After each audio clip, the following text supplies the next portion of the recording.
अच्छा हकीम साहब, आप के एक चाहने वाले ने पूछा है कि मछली फिश खाना सेहत के लिए कैसा है? ये खाएं तो कौन से अमराज हैं जिनसे बंदा बच सकता है, और इसके फ़वाइद ओवरऑल जो है वो बता दें। अल्लाह ने जो भी चीज़ पैदा की है निराली पैदा की है और ज़रूरत के लिए पैदा की, ज़रूरत को पूरा करने के लिए पैदा की है। कोई भी सही चीज़ अल्लाह की पैदा कोई बेकार नहीं। सही। मछली का अपना ज़ाती मिजाज जो है सर्द खुश्क है। इसमें सर्दी ज़्यादा होती है, तरी ज़्यादा होती है, ठीक है। जल्दी से बासी हो जाती है, ख़राब हो जाती है। सही। फिर इसको जब हम तलते हैं तो इसका मिजाज खुश्क गर्म हो जाता है, ठीक। सर्दी टूट जाती है, खुश्की गालब आके तो गर्मी ने तरफ मायल हो जाती है। सही।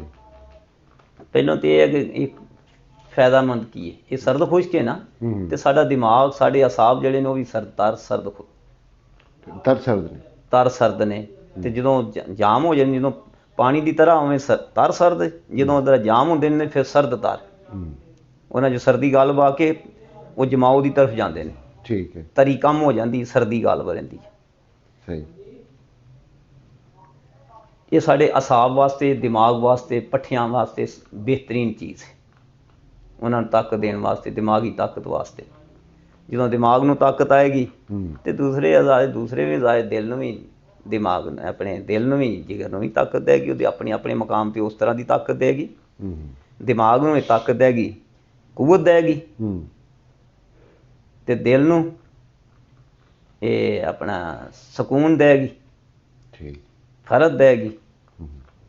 वो अदलियां भी जरा थके तुके जड़े मजबूत हो जाएंगे। ठीक। हाँ जी।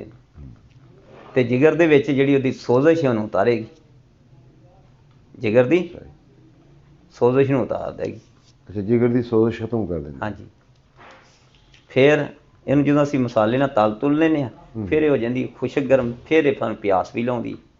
अक्सर असीं कहने बड़ी गर्म हैगी, ਉਹਦਾ ਇਹਨੂੰ ਅਸੀਂ ਇਸ ਤਰ੍ਹਾਂ ਕਰ ਲਿਆ, ਮਸਾਲਿਆਂ ਦੀ ਬਿਨਾਂ ਦੇ ਉੱਤੇ ਅਸੀਂ ਉਹਨਾਂ ਨੂੰ ਇਸ ਤਰ੍ਹਾਂ ਕਰ ਲਿਆ, ਤੇਲ 'ਚ ਤਲ ਕੇ ਉਹਨੂੰ ਇਸ ਤਰ੍ਹਾਂ ਕਰ ਲਿਆ। ਵਰਨਾ ਉਹਦਾ ਜ਼ਾਤੀ ਮਿਜ਼ਾਜ ਜਿਹੜਾ ਹੈ ਉਹ ਸਾਨੂੰ ਪੱਠਿਆਂ ਨੂੰ ਤਾਕਤ ਦੇਣ ਵਾਲੀ, ਦਿਮਾਗ ਨੂੰ ਤਾਕਤ ਦੇਣ ਵਾਲੀ, ਅਸਾਬ ਨੂੰ ਤਾਕਤ ਦੇਣ ਵਾਲੀ, ਨਰਵਸ ਟਿਸ਼ੂ ਨੂੰ ਤਾਕਤ ਦੇਣ ਵਾਲੀ, ਔਰ ਉਹਦੇ ਨਾਲ ਦੂਸਰੇ ਅਜ਼ਾਬ ਵੀ ਮੁਤਾਸਰ ਹੋਣੇ ਮਜਮੂਈ ਤੌਰ 'ਤੇ। ਕੈਲਸ਼ੀਅਮ ਵੀ ਬਹੁਤ ਸਾਰੀ ਉਹਦੇ ਵਿੱਚ। यानी ਇਹਨੂੰ ਕਹਿ ਸਕਨੇ ਆ ਮਛਲੀ ਜਿਹੜੀ ਕੈਲਸ਼ੀਅਮ ਦਾ ਖਜ਼ਾਨਾ ਹੈ। ਹਾਂਜੀ, ਇੰਨੀ ਕੈਲਸ਼ੀਅਮ ਹੁੰਦੀ ਹੈ। अच्छा, ये ਕਿਹੜੀ ਖਾਣੀ ਚਾਹੀਦੀ ਹੈ? ਸਾਰੀਆਂ ਮਛਲੀਆਂ। ਅਮਰਾਜ਼ ਜਿਹੜੇ ਨੇ, ਕੋਈ ਆਮ ਮਰਜ਼ ਜਿਹੜੇ ਨੇ, ਉਹਨਾਂ 'ਚ ਕਿਹਦੇ ਵਾਸਤੇ ਬਿਹਤਰੀਨ ਰਹਿੰਦੀ ਹੈ? ਜਿਗਰ ਨੂੰ ਜਦੋਂ ਤੁਹਾਨੂੰ ਦੱਸਿਆ ਨਾ, ਜਿਗਰ ਦੀਆਂ ਸੋਜ਼ਸ਼ ਲਾ ਦਿੰਦੀ ਹੈ। ਜਿਗਰ ਦੇ ਅਮਰਾਜ਼ ਜਿਹੜੇ ਉਹਨਾਂ ਵਾਸਤੇ ਬਿਹਤਰੀਨ। ਅੱਛਾ, ਜਿਗਰ ਵਾਸਤੇ ਸ਼ੋਰਬੇ ਵਾਲੀ ਬਣਾ ਕੇ ਖਾਧੀ ਜਾਏ। ਅੱਛਾ, ਮੇਰੇ ਇਹ ਸਵਾਲ ਹੈਗਾ, ਮੈਂ ਤੁਹਾਡੇ ਤੋਂ ਬਾਅਦ ਵਿੱਚ ਪੁੱਛਣਾ ਹੈ। ਮੈਂ ਵੈਸੇ ਤੁਹਾਡੇ ਕੋਲ ਇਲਾਜ ਕਿਸ ਕਿਸ ਵਾਸਤੇ इलाज इस काम आ सकती है, यह सवाल मैं तुहाडे तो अलग पूछना है। मछली तली बेहतरीन है या कि दूसरी हांडी जी पकाने आम शोरबे वाली साले चलता पे? हाँ, चलता पे। मौके की विनाश बना दोवें ही चंगियां। कई बंदे जिन्होंने जिहड़े बंदे ज़्यादा काम शाम करना ना, एक्टिव रहना, उन्हें भुनी तली चाहिए। ठीक है। जिहड़े बंदे जरा तने हुए ने, बेचैन ने गे, उन्होंने शोरबे वाली चाहिए। जे एक्टिव रहना चाहते हैं, जो काम करना, जो सर्दी च जाना है, तो वह भुनी तली खाएंगे। ठीक है।